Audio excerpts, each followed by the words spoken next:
the Chancellor of the Catholic University of Milan, the Cardinal Texan, Archbishop of Milan, distinguished ladies and gentlemen.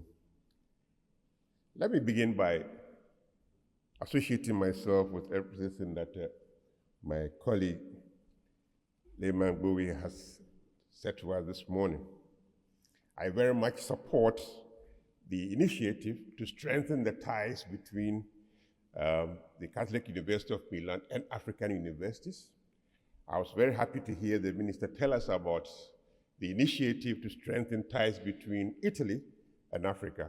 And I'm all for these kinds of initiatives that bring us closer and closer together. I thank the Chancellor for inviting me to this event, to be part of the commencement or the opening of the new year, the academic year.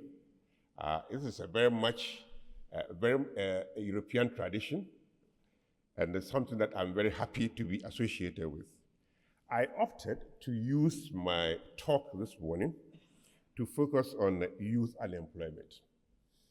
The choice of new youth unemployment is driven by the fact that we are a university, and universities by default and by definition must be interested in what the young people do after they leave colleges and schools and so on. I was expected to talk about what were Africa's most pressing problems. One thing I always say to my colleagues, whether they are academics or they are into politics or in policy making, that the biggest problem that Africa faces today is youth unemployment. And that youth unemployment comes from many different directions. The unfortunate thing about youth unemployment in Africa is that nobody takes responsibility, and everybody looks for who to blame. So governments in Africa blame the universities and schools for not producing the right type of graduates. Industry is very, very happy to latch onto it and blame universities. The universities blame the government for the lack of resources, and they blame everybody for the lack of attention to what the young people will be doing. And so we spend more time blaming each other and less on finding solutions to their problem. What I propose to do this morning is tell you about the nature of the unemployment and then propose the use of technology to improve on that. Whenever I've had a chance to talk to African leaders, I've explained to them that the problem did not come up overnight. It took a long process, over 50 years, to get to where it is today. And it's not going to disappear within a 4-year period. Most African governments are elected for 4 years, and in those 4 years, they always often promise to create 1 million jobs. It's not going to happen. So it's something that I like to put forward, that it's a structural problem. It is a problem related to the structure of your typical African economy. And it will take many years and careful planning and careful policy making to be able to deal with it. Of course, if we don't begin now, the consequences are going to get worse. We're going to see many more young Africans migrate from Africa to Europe. And you in Italy are probably best known in terms of having been forced to receive them. We want to avoid a future in which young Africans see their future in Europe. We want to see a future where Africans find themselves at home. So let me give you some data on the nature of the problem. Africa's youth unemployment crisis represents a considerable hurdle in the path, with over 60% of the continent population under 25. Africa is blessed with a vibrant and energetic demographic dividend. So about 60% of the people are less than 25 years old. This is what many people expect to be the potential for Africa's future, but it's not, because many of them are poorly educated. Many of them have no skills, and many of them clearly are not ready for a modern economy. So that's the nature. So the potential is there, but the capacity to take advantage of it is extremely low. There are variations across countries. So in Southern Africa, for example, it's much worse than in Northern Africa. In East Africa, it's a lot better than in West Africa. There are countries, so like South Africa, where the situation is very acute, where over half of all the young people under 25 have no jobs. They are out of school, have no jobs. It gets better in parts of East Africa, so in countries like Kenya, in Tanzania, it's a little more better than that. The interesting thing about these figures, that they also vary by gender. It's much worse for girls than it is for boys. You know, there'll be different explanations as to why it's better for boys than it's better for girls. Largely because boys who traditionally have been much better educated, they've spent longer periods in school. That is beginning to change, but we haven't seen the effect yet on the job market. There are clear indications that the figures that are presented by governments in terms of who is employed and who is not employed would tend to show that unemployment in Africa is relatively low at about 10.2%. That's quite low, but it masks the fact that many of the young people who are supposed to be employed are engaged in the informal sector. So they are not in high productivity areas. They are not in areas where they can use technology. They are not in areas where they have some skills that can be transferred and used to enhance production and their productivity. They are almost all, engaged in the informal sector. They sell by the roads. They produce, and even if they are engaged in some technical activity, they are at the low income end of that activity. So we find figures that suggest that things are changing, but those people who are moving from agriculture, the rural areas, into urban informal activity. That's clearly not the solution that Africa is looking for. Governments have tried various ways to enhance the capacity to improve on things. So you will find with support from donors, with support from the World Bank and other institutions, the ILO and so on, you will find many initiatives that have been pursued in order to deal with youth unemployment. So you find programs that impose on communities entrepreneurship development.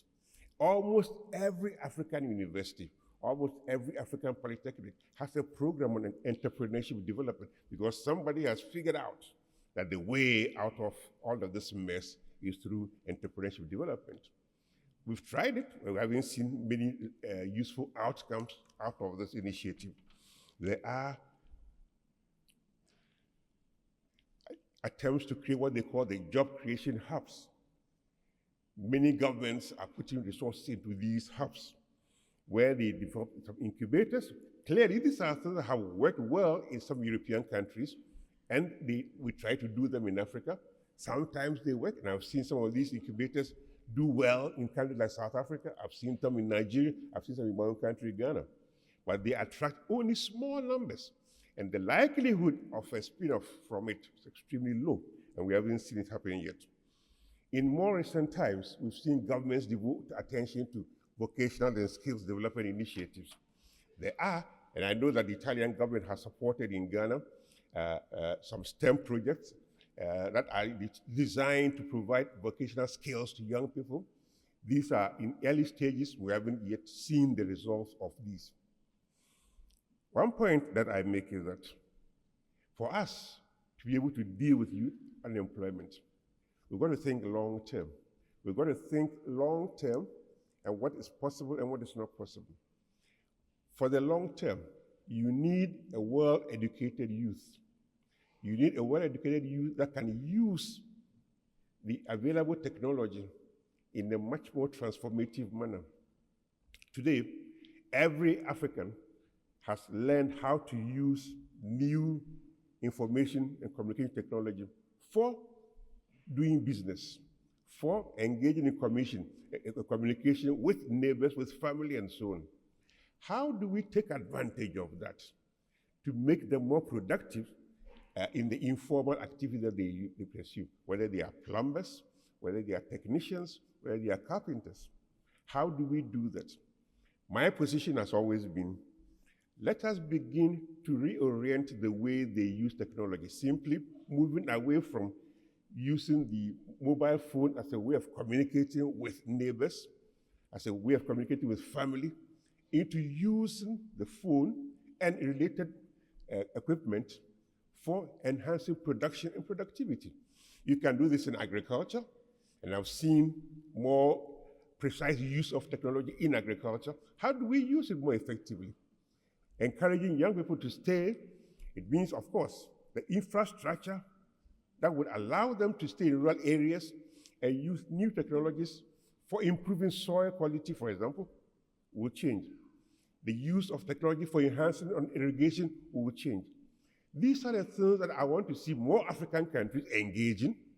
I want to see more African countries bring in the infrastructure that allows the technology that will enhance production and productivity to be there. It means that in the schools that we have, in rural areas, in urban areas, we need to focus more on how to assist young people to apply these new technologies in production of goods and services. And that can be done.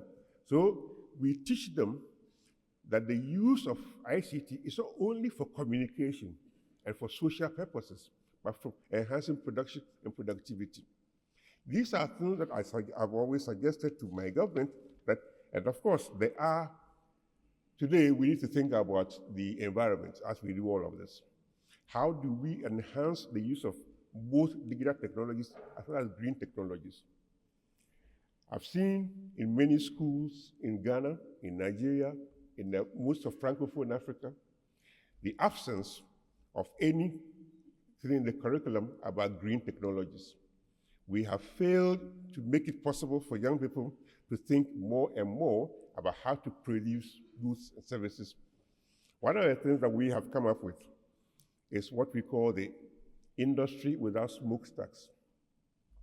How do we industrialize Africa without building the same smokestacks that destroy the environment in Europe? We preach to African governments that any suggestion that industrialization is not good for Africa is far-fetched. It is possible. There's no way you're going to do the job creation. There's no way we're going to have production of goods and services without industrializing. So Africa needs an industrial policy. Each country does. What the country should be focusing on is what type of industry. And we propose industries without smokestacks. That is what will be available in the use of these new digital and green technologies. How do we teach this in schools? How do we prepare universities for that kind of future? Which makes young people independent, which makes them go into the informal sector without any formal approach to formalizing the informal sector. They have technologies that draw them increasingly into the global economy. That is the way to go, and we believe that with that, we should be able to improve on youth unemployment. With that, make it less and less attractive for young Africans to want to migrate to Europe and North America, and make Africa a much more stable place. That's how you're going to improve on the dignity of the African, an African who earns a decent income, an African who is proud to remain in Africa, and an African who can contribute much more to the global economy than he does to date. Thank you.